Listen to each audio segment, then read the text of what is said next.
Praktikum IPA di SD. Sistem pencernaan makanan.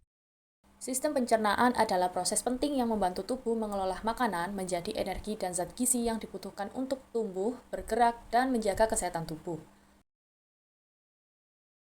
Perjalanan makanan dimulai dari mulut. Ketika kita makan, gigi akan mengunyah makanan hingga menjadi lebih kecil dan halus.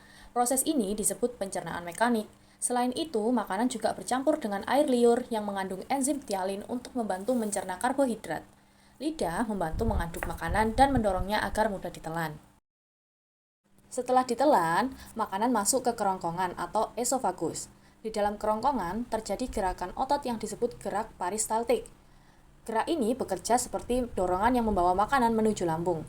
Walaupun kita makan sambil berdiri atau bahkan terbalik, makanan tetap dapat sampai ke lambung karena adanya gerakan tersebut. Selanjutnya, makanan tiba di lambung.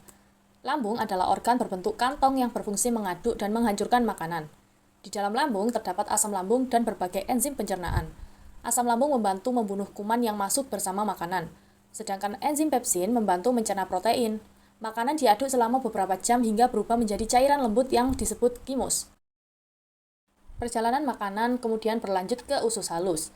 Usus halus merupakan tempat terpenting dalam proses pencernaan dan penyerapan zat makanan.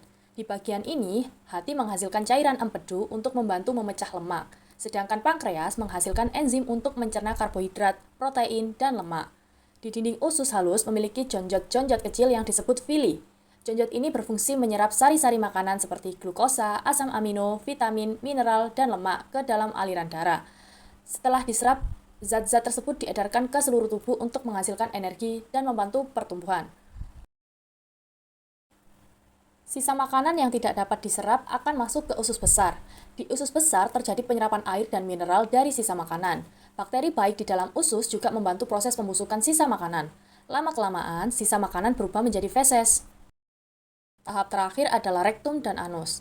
Feses disimpan sementara di rektum sebelum dikeluarkan melalui anus dalam proses buang air besar. Dengan keluarnya sisa makanan tersebut, perjalanan makanan di dalam tubuh pun selesai.